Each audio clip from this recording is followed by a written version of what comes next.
अस्सलाम वालेकुम नाज़रीन, डॉक्टर दानिश रियल फोकस के साथ हाजिर है। आपने एक चीज़ देखी कि जो कल एक शोर मचा जब सुप्रीम कोर्ट ने 63A की जो आपके सदारती रेफरेंस था, जो कि रिक्वेस्ट थी उनकी कि जी आप इस पर एडवाइस दें, जो शायद आइन के आर्टिकल 186 के तहत था, उस पर आपने देखा टीवी चैनल्स पे और बहुत सारे एडवोकेट, बड़े बड़े नाम हैं जनाब, आ गया फैसला आ गया जी, ये हो गया जी, हुकूमत गिर गई तो जी, जब पंजाब गया तो पीटीआई ने मिठाइयाँ बांटनी शुरू कर दी। उसी वक्त हमने ट्वीट भी किया और आपको व्लॉग भी दिया और अपने 92 के प्रोग्राम में हमने तफसीलन सारी चीज़ दी और हमने ये बताया कि ये सुप्रीम कोर्ट की सदारती रेफरेंस पे एक राय है और उस राय को सदर माने या ना माने, फेडरल गवर्नमेंट माने या ना माने, लोकल गवर्नमेंट माने या ना माने, इलेक्शन कमीशन माने या ना माने, चलें जी, अगर फेडरल गवर्नमेंट मानकर असम्बली डिज़ोल्व कर देती है उसका इख्तियार है, लेकिन बाइंडिंग नहीं है। ये कोई ओरिजिनल जुरिडिक्शंस के तहत फैसला नहीं है कि हर सूरत में आपको मानना पड़ेगा वरना तौहीन अदालत होगा और आपके ख़िलाफ़ कार्रवाई होगी। आप देख लीजिए, फेडरल गवर्नमेंट नहीं मानेगी और मना कर दिया उसने कि जी ये एक राय है और हम समझते हैं कि ये राय जो दी गई है 3-2 से, ये आइन से मुतसादिम है, क्योंकि जो 2 जजेस ने दी है वो राय आइन के करीब है और 3 जजेस ने दी है वो आइन के ख़िलाफ़ है। तो चुनांचे फेडरल गवर्नमेंट को, इलेक्शन कमीशन को इस बात का इख्तियार है कि वो आइन की तरफ जाएँ, क्योंकि 63 में कोई तब्दीली नहीं हुई है, याद रखिएगा। तो इसलिए फेडरल गवर्नमेंट ने इनकार कर दिया और ना पंजाब हुकूमत गिर रही है ना फेडरल हुकूमत गिर रही है। वो मिठाइयाँ जो पीटीआई ने बांटी और उनके जो नाम नहाद मुशीर जिन्होंने इमरान खान को यहाँ तक पहुँचाया है, प्रेस कॉन्फ्रेंस शुरू कर दी, प्रेस ब्रीफिंग शुरू कर दी और फिर ख़ुद इमरान खान साहब ने जो है उस जुडिशरी की तारीफ़ शुरू कर दी जिस जुडिशरी को कल तक वो निशाने पे ले रहे थे और ये कह रहे थे कि जी रात के अंधेरे में फ़ैसला आया है।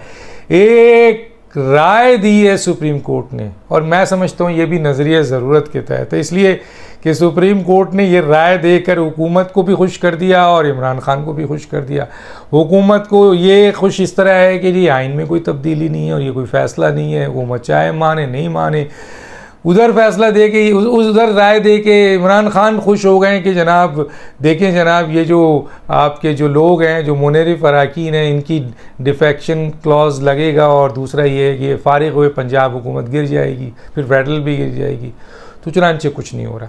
तो इसका मतलब है जो कुछ, और फिर देखिए इरफान कादिर हैं, शाइख उस्मानी हैं, बड़े बड़े जो आपके जजेस और वकला हैं, उन सब का बयान ये है कि ये एक राय है।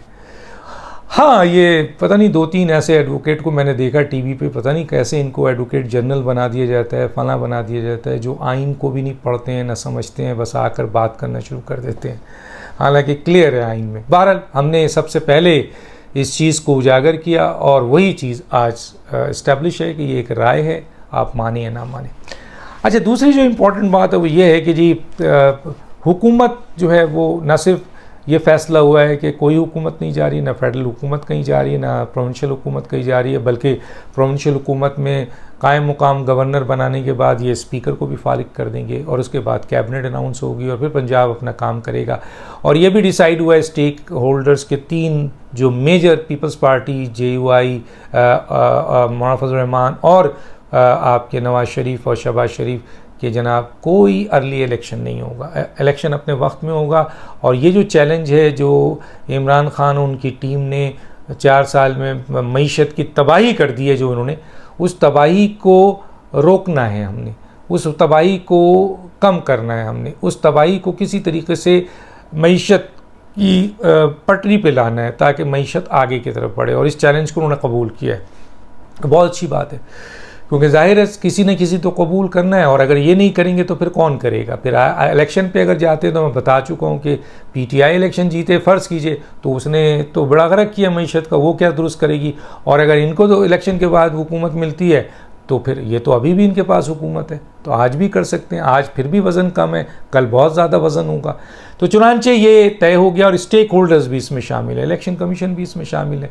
तो चुनांचे ये ख्वाब जो ये इमरान खान कह रहे थे, अब ख़ुद हुकूमत कह रही है इमरान खान से कि आइए लॉन्ग मार्च करें, आइए लॉन्ग मार्च करें, आइए लॉन्ग मार्च करें। तो हम इंतज़ार करते हैं कि इमरान खान जलसे जुलूस में कब लॉन्ग मार्च का ऐलान करते हैं। सुना है 20 या मुल्तान के जलसे में वो ऐलान करेंगे। तो हुकूमत बेचैनी से इंतज़ार कर रही है कि वो लॉन्ग मार्च करें। फॉरेन फंडिंग केस, कल मैंने इसको अकबर एस बाबर को लिया था और उस पर स्टडी किया था, और अकबर एस बाबर ने भी बताया कि जनाब उनके अपने वकील मान चुके हैं, सब कुछ मान चुके हैं, सब चीज़ें सामने आ चुकी हैं। चुनांचे कई किस्म के क्राइम्स हुए हैं, प्रोवेटेड बम फंड के हवाले से, मेगा करप्शन के हवाले से, मनी लॉन्ड्रिंग के हवाले से, गैर मुल्कियों से फंडिंग के हवाले से, गैर मुल्की कंपनीज़ और ऑफशोर कंपनीज से फंडिंग के हवाले से, तो बहुत सारे क्राइम के केसेस बने हैं। उसमें इलेक्शन कमीशन के साबिक सेक्रेटरी ने यह भी बताया कि कौन कौन सी दफ़ात इन पर लग सकती है, पार्टी बैन हो सकता है, इनके ऊपर जो है वो आपके फौजदारी मुकदमात कायम हो सकते हैं, इनको नाअहल भी किया जा सकता है, बहुत कुछ है। इसी तरह इमरान खान साहब के सिलसिले में इलेक्शन कमीशन के पास 204 तौहीन इलेक्शन कमीशन जो अदालत है उसका केस भी सामने आ गया है। इसी तरीके से आर्टिकल 10 जो कि इलेक्शन एक्ट 2017 है उसका केस भी आ गया है। दूसरी तरफ एक बात बता दूं, मैंने लिखा है कि गूगी को हार्ट अटैक, आपको याद होगा कि मैंने कहा है कि फ़राह गूगी की जान को ख़तरा है।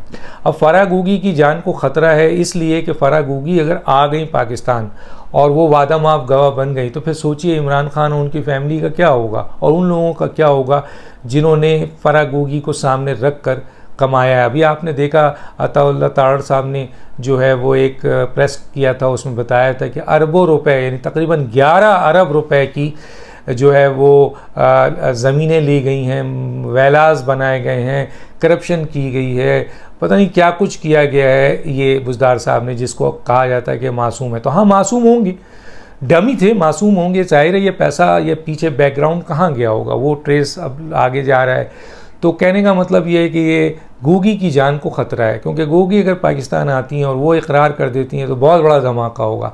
अब गूगी को हार्ट अटैक हो सकता है, क्योंकि इमरान खान ये कहते हैं कि जी डॉक्टर रिजवान को जो है वो जहर दिया गया, तहकीकात किया गया, ऐसा जहर इमरान खान ने डिस्क्लोज़ किया है जिसको देने से इंसान को हार्ट अटैक होता है और वो मर जाता है, और ये कहा जाता है कि शायद ये हार्ट अटैक है। तो उस सूरत हाल में मरियम नवाज़ साहिबा ने भी ये क्लेम किया है कि जी मेरे वालिद साहब को जहर दिया गया था, हमें अंदाज़ा है, तो उसकी भी इन्वेस्टिगेशन होनी चाहिए। और इमरान खान के दौर में 3 इमरान खान के सख्त गवाह और मुखालिफिन को भी जो है वो हार्ट अटैक हुआ है। उनमें एक अल्लामा रिजवी साहब है, खादिम रिजवी साहब, दूसरा जज जस्टिस वक़ार सेठ साहब हैं जज, और तीसरा जो है जज अरशद मलिक साहब है। तो उनको भी इन्वेस्टिगेशन में लाया जाए।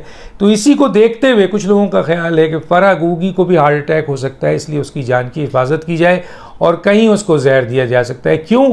क्योंकि अगर वो वादा माफ गवाह बनती है, जिसकी पूरी उम्मीद हो चुकी है कि वो आ रही है पाकिस्तान और वादा माफ गवाह बन रही है, तो आप सोचिए कि फिर कौन कौन लोग इस इन्वेस्टिगेशन में आएंगे। इसीलिए किसी ने सही कहा है कि फ़राह गूगी को हार्ट अटैक हो सकता है। तो इसका मतलब है वो जहर जो इमरान खान को पता है और इमरान खान के दौर में 3-4 अफराद को दिया गया। और डॉक्टर रिजवान के बारे में भी ये कहा जाता है कि उनको बहुत सारे राजों का पता है, उनको इमरान खान के राज का पता है, उनको आज़म खान के राज का पता है, उनको शहजाद अकबर के राज का पता है। चुनांचे कुछ लोगों का ख्याल है कि उनको भी जहर दे कर आपके हार्ट अटैक करा के इस दुनिया से फारिग कर दिया गया। एक गवाह तो चला गया, अब गूगी एक गवाह और है बहुत बड़ी, जिसकी जान की हिफाजत हुकूमत का भी काम है और उनके रिश्तेदारों का भी काम है। तो ये एक मैंने बात की थी। और एक बहुत ही अहम खबर है, और वो ये है कि मौलाना फजल रहमान और दूसरे लोगों ने भी तकाजा कर दिया कि मियां नवाज शरीफ साहब आइए, अदालत को फेस कीजिए, आप पाकिस्तान आइए, पाकिस्तान को इस वक्त ज़रूरत है, और पाकिस्तान में आकर आप कंट्रीब्यूट करें और जो है पाकिस्तान को इस मुश्किल हालात से निकालें। उसमें आप लंदन में ना रहें, पाकिस्तान आइए।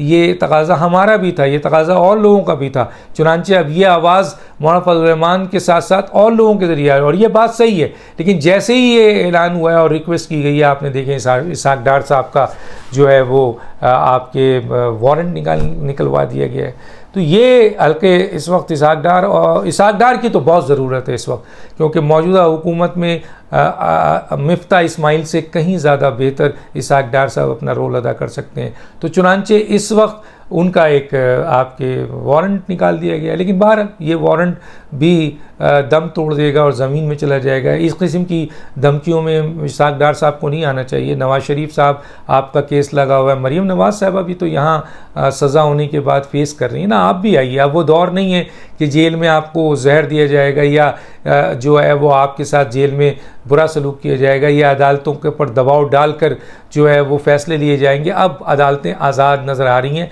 तो आइए आप अपना केस प्लीट कीजिए जिस तरह मरीम नवाज़ कर रही हैं, और ज़्यादा चांसेस है, जो बड़े बड़े वकील कह रहे हैं, हमने भी व्लॉग किया है, सारे कानूनी नुक्ता आप तक भी पहुँचे होंगे कि आप की सज़ा गैर कानूनी है, गैर आइनी है, आपकी नाअहली गैर कानूनी गैर आइनी है, तो लड़ेंगे तो ये निकलेंगे ना। अगर लंदन में बैठे रहेंगे तो ये मसला हल नहीं होगा, और इस वक्त यहाँ आएंगे तो आप अपनी पार्टी को भी संभालेंगे और इस हुकूमत को भी अपना कीमती राय देंगे। 3 दफ़ा वज़ीर आज़म रहे और फिर इसाक डार साहब को एक अच्छी इनको टीम मिल जाएगी। इसाक डार साहब को मिफ्ताह इस्माइल से हाथ जोड़ के इल्तिजा है कि नाअहलियत की आप इब्तदा भी हैं और इंतहा भी हैं। खुदा इस तरह की जो ब्रीफिंग है जिसमें इस मुल्क की इस हुकूमत को तबाह करने के लिए आपने जो लास्ट ब्रीफिंग दी थी जिस पे आपको सख्त तनकीद का निशाना बनाया गया था, तो इनको फारिग किया जाएगा। तो इसाक डार साहब आइए, घबराने की ज़रूरत नहीं है, ये इस किस्म के वारंट निकलते रहते हैं, फेस कीजिए और आपके पास तो सारे डॉक्यूमेंट्स मौजूद हैं,